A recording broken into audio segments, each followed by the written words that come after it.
Camera lens is a little dusty. Need to get my cleaning pads. We're back in the office. I'm gonna let Ed do this work by himself since he's too impatient to wait for me. He's about to move this piece of drywall in here. We're gonna show you how to do an installation of a drywall and then show you how to cut the box out. And this isn't a how-to video. I don't want you to think it is a how-to video, but if I'm doing this stuff, I might as well give you some little tidbits that, you know, we do while we're building stuff. So you're not gonna learn how to build a whole house, but you'll learn little tips and tricks. Change my hat. I'm gonna start wearing my GoPro. Getting aggravated because like I want to show you guys, you know, how to do certain things, and I also get in a groove of working and I don't set up the camera on, or I just leave the camera in one area and it's just one shot, long shot, and it's kind of annoying. So I'm gonna be using this to show you some of the things that I do. Hopefully the camera picks it up pretty good. It works pretty well when I'm fishing, and it worked pretty well when I was doing the plumbing, so I think it should be okay. That's what we're doing today. So the first thing Ed is doing, he's got the drywall lined up. We're gonna raise it off the floor before we put it in there, but what he did is he put the drywall in there. The stud that the box is on, he drew a line, so then that way this line is gonna be in a perfect spot for him to easily cut that hole. So on this last piece here, we gotta cut this last piece, so we basically just took the drywall square, lined it up, and he's just gonna draw a line, and then we'll cut that, break it off, and then it'll be right perfect in the middle of the spot. Once we get going up on the ceiling and stuff like that, we start stacking up higher. We'll just do the measurements. When you're on the bottom level, it's real quick to do it this way, and it's always the most accurate. Usually I'd have a long board that goes all the way down, but I don't have any laying around. I'm not gonna go buy one just for this, but you want the drywall to be up off the floor. You want to be touching the floor. So I got a 1/2 inch piece of wood here. It's gonna be laying on the ground, and then you want to make sure you measure from that 1/2 inch piece of wood, because otherwise your hole, when you cut it in there, is going to be... I do need to get a better tape measure, huh? Well, I don't like these ones. Yeah, you can't. They got too many damn numbers for me. If you don't have that board in there, your measurement's going to be off, then you end up having to patch up a little area of hole. So the tighter you can get it, the better. It's less work for the guy that does the mud work. Which is? What do you mean? You.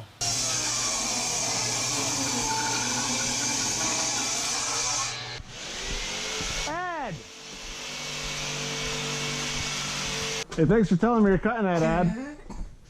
Oh. I didn't know you were doing that.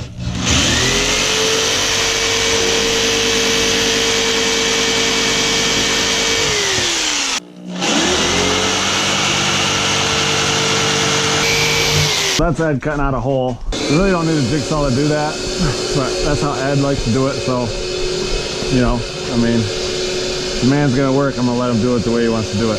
And I don't know where my graph is. We lost it a long time ago. In the war, yeah. Yeah, we lost it in the war. Oh, Spanish American War, man. Spanish American, right. Gotcha. So we got one issue, there's a little hump right here. Wow. Once we get it over the hole, we might level it, put the level on it. Yeah, we have to level this. Yeah, that's what I'm talking about. What the hell did I do? Oh, Ed. Oh, okay. So we're still off though? A touch, but not much. Okay. I mean, we can either trim this down. Yeah. Let me see if I got the graph. So this is a graph. I think it's called a graph. Hold on, Ed. So instead of cutting this, I'm actually just gonna Shave that. graph the end there, and that should allow me to Think over. Ed thinks I'm talking to him, so he keeps just answering all my things. Oh, be quiet. I don't know if I was recording when I said that, but right here, we're off only by 1/8 of an inch, but since I got this gap here, I don't want to have to fill it in with a bunch of mud, so I'm just going to shave off the end, and hopefully we have enough left over here to be able to screw into this wall, but I'm probably only going to shave off about 1/8 of an inch. But I did find my graph, so this is what this is for. You see these in tool shops all the time. I mean, a lot of people don't know what they're for, but that's what it's for. Well, what's that do cut this? I just shaved All right, a quarter of an inch, an 1/8 inch or something. Alright, probably like a 1/16 inch of the time. Very small. You really go mad because that other 2x, that drywall's gonna go that way with it. Yeah. Push that in the wall, Ed.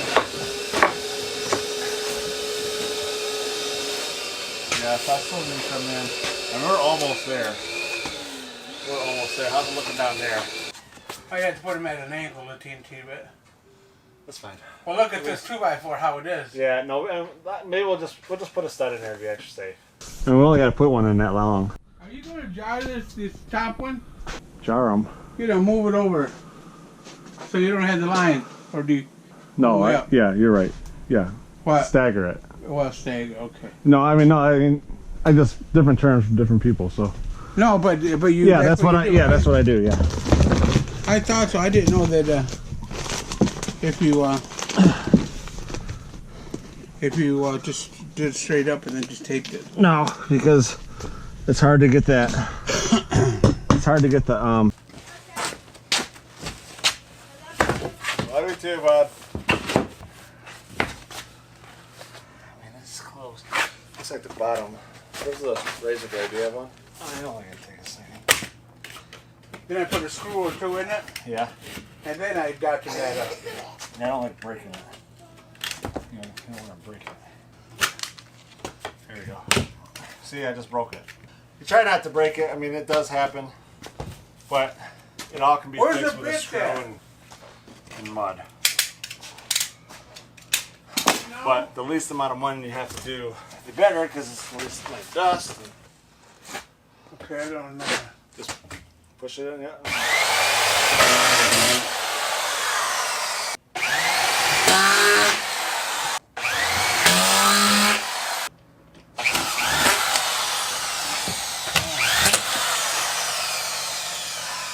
Got my finger in there. Oh. So just put your weight behind it and we'll go there.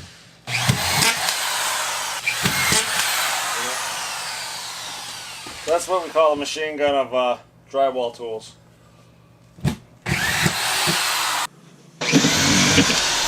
The easiest way to keep from missing the stud is take your square, run it down the center of the stud like he's doing, draw a line, and then when you're throwing your gun on there, it's just going to hit that stud every single time. There are cases where you have a bow in your stud and stuff like that where that doesn't work, but 9 times out of 10, that's the only thing you really need to do is just run that line on the stud. It's an extra step, but it takes less time to draw that line than it does to pull screws out of drywall that don't have a stud that they're going in. Well, the broom, a pile or something, it's off a 1/2 inch.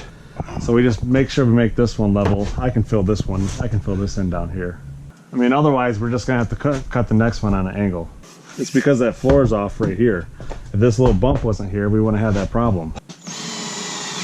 So right there, it stopped the screw from being drawn in. The lip right there makes it so you can't pull that in any farther. So with this little project here, I'm not drywalling the entire area all at once. A lot of places, if you go to an actual place that just sells drywall and don't go to like your big box store, so look in the yellow pages, Google it, whatever, wherever you are in a time frame of life where you find information, do that. Look up drywall. Not only will it be cheaper, but they will actually deliver it and bring it into the building that you're trying to drywall. The other thing too is some of them will actually come out, measure every single wall, and get the perfect dimension for that wall. So it's like this wall right here, it's just over 15 feet. So we could actually buy one drywall board that's 16 feet and we could bring it in here, do one drywall thing. So it's a lot less mud, a lot less joints that you got to see and make sure they're perfect before you paint. My situation is I'm doing a little bit at a time. The biggest piece I can fit in my truck is 12, or my trailer is 12 foot. The biggest piece in my truck I can fit is 8 foot. Right now we just got 8-foot sheets. It would be ideal if we had, you know, we could bring in 3 16-foot sheets and be done with the wall. It is harder to work with too, so there's benefits. The benefit of the bigger sheets is you have less mud. The benefit of the smaller sheets is me and Ed can do it by ourselves. So we had 16-foot sheets, we definitely need 3 people to be doing this job.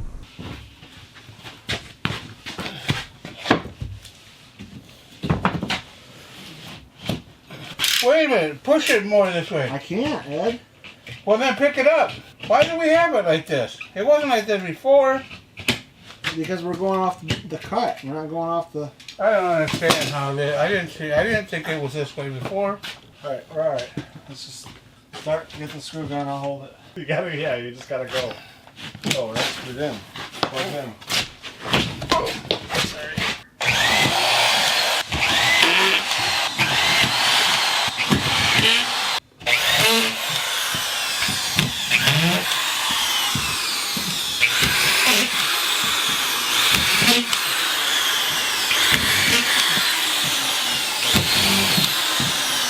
I'm using 2 cameras right now. Film myself. I was running 2 cameras to get 2 different angles. We got those 2 pieces of drywall. We got those 2 pieces of drywall in. I got 5 pieces here in the studio.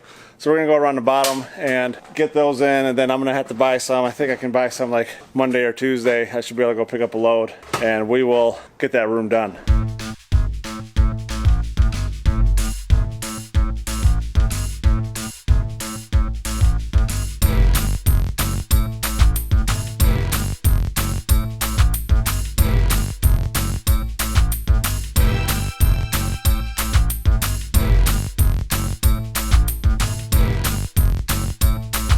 Alright, so that's a wrap today. We just finished putting this in. Put in all these walls over here. Drywall, we didn't put in walls, we'll put in drywall. I'm gonna get the duct work, and then we'll put in the vents, and then we'll be able to insulate all these boxes here. Get the rest of the insulation for the ceiling. I should be ready to mud this room, and then I can paint the room, and then I'll put some floors in and trim and the doors. So then after that, this room's a wrap, man. I'll be able to move my stuff in. The entire upstairs is gonna be used for the storefront. So we're happy with that. Me and Hendrix are gonna head home. I will see you on the rebound. That's my new saying. Ed gave me my saying to end my videos. I will see you on the rebound. Bam! Drop the mic. Drop the mic. There we go. I'm not going to drop the mic because it's attached to my camera.